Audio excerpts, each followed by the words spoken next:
नमस्कार। तो एआई यानी आर्टिफिशियल इंटेलिजेंस, ये नाम तो हम सब सुनते आ रहे हैं, है ना?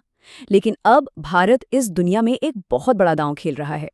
हाल ही में एक इंडिया एआई इम्पैक्ट समिट हुआ और उसने एक बात बिल्कुल साफ कर दी है कि एआई अब सिर्फ कोई फैंसी टेक्नोलॉजी नहीं है, बल्कि ये भारत के भविष्य का एक बहुत जरूरी हिस्सा बनने जा रहा है। तो चलिए इसको आसान भाषा में समझते हैं कि आखिर इसके मायने क्या हैं। देखिए, इस मिशन को देश में कितनी गंभीरता से लिया जा रहा है।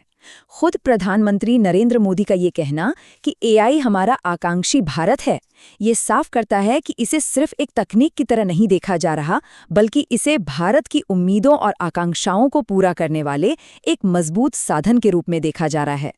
और ये कोई मामूली इवेंट नहीं था।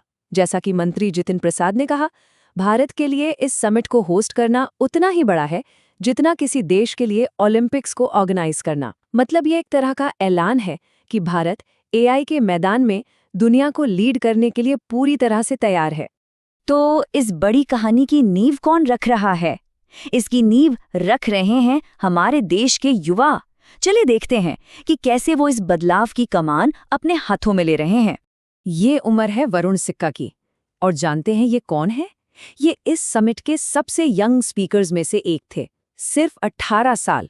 ये दिखाता है कि एआई की दुनिया में उम्र कोई मायने नहीं रखती, सिर्फ आइडियाज की अहमियत है।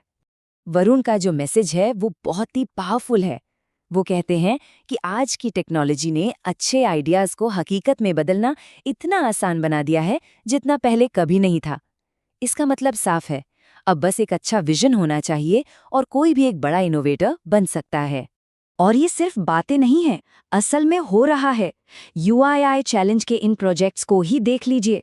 पैरास्पीक, जो बोल ना पाने वाले लोगों की आवाज बनता है, या फिर मलेरिया एक्स, जो तेजी से मलेरिया का पता लगाने में मदद करता है। ये नौजवान असली समस्याओं को सुलझाने के लिए एआई का इस्तेमाल कर रहे हैं। अब बात करते हैं भारत की इस एआई यात्रा के एक और बहुत जरूरी पहलू की, और वो है हमारी नारी शक्ति। ये समझना जरूरी है कि इस क्रांति में महिलाओं की क्या भूमिका है।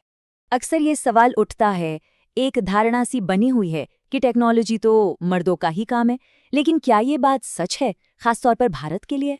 तो इसका जवाब है बिल्कुल नहीं। एचसीएल की चेयरपर्सन रोशनी नादिर मल्होत्रा ने जो आंकड़े बताए हैं वो कमाल के हैं। स्टेम यानी साइंस, टेक्नोलॉजी, इंजीनियरिंग और मैथ्स में महिलाओं की भागीदारी के मामले में भारत दुनिया के औसत से भी आगे है। और ये सिर्फ एक आंकड़ा नहीं है, ये हमारी सबसे बड़ी ताकत है, क्योंकि जब ज्यादा महिलाएं टेक्नोलॉजी बनाती हैं तो समाधान भी बेहतर और सबके काम आने वाले होते हैं। और कंपनियां भी इस दिशा में शानदार काम कर रही हैं। जरा एचसीएल के टेक बीज प्रोग्राम को देखिए। ये 12वीं के ठीक बाद स्टूडेंट्स को चुनते हैं, उन्हें ट्रेनिंग देते हैं और फिर उन्हें नौकरी के साथ साथ पढ़ाई करने का भी मौका मिलता है। और सबसे बड़ी बात, इस प्रोग्राम की वर्कफोर्स में 50% महिलाएं हैं। ये दिखाता है कि टैलेंट को जल्दी पहचान कर कैसे बेहतरीन मौके दिए जा सकते हैं। अच्छा, एआई सिर्फ बड़े-बड़े शहरों और टेक कंपनियों की चीज नहीं है। ये तो पूरे भारत में आम लोगों की जिंदगी की मुश्किलों को हल कर रहा है। ये स्लाइड साफ दिखाती है कि एआई जमीन पर कैसे बदलाव ला रहा है। जैसे मधुनेत्र एआई, जिससे डायबिटीज के मरीजों की आंखों की जांच दूर दराज के गांवों में भी मुमकिन हो रही है। या फिर सैटशोर, जो सैटेलाइट डेटा का इस्तेमाल करके किसानों को आसानी से लोन दिलाने में मदद कर रहा है। मतलब एआई अब सीधे सीधे स्वास्थ्य और खेती जैसी जरूरी चीजों में लोगों की मदद कर रहा है। तो भविष्य कैसा दिखता है? भविष्य बहुत बड़ा है और इसके लिए तैयारी और निवेश भी बड़े पैमाने पर हो रहा है। जरा इस आंकड़े को देखिए, $200 बिलियन। मंत्री अश्विनी वैष्णव के मुताबिक इतना बड़ा निवेश भारत में एआई के लिए जरूरी इंफ्रास्ट्रक्चर बनाने में किया जा रहा है। और ये पैसा सिर्फ बड़ी कंपनियों के लिए नहीं है। इसमें से $17 बिलियन तो खास तौर पर एआई स्टार्टअप्स के लिए वेंचर कैपिटलिस्ट्स ने देने का वादा किया है। ये देश के नए इनोवेटर्स के लिए एक जबरदस्त सपोर्ट है। तो सबसे ज़रूरी बात जो समझने वाली है वो ये है कि एआई अब सिर्फ एक तकनीकी शब्द नहीं है, ये भारत के भविष्य की कहानी का एक नया अध्याय है। और सबसे अच्छी बात पता है क्या है? इस कहानी का हिस्सा बनने का मौका सबके पास है, चाहे कोई स्टूडेंट हो, प्रोफेशनल हो या कोई अपना काम शुरू करना चाहता हो। हर किसी के लिए इसमें एक भूमिका है।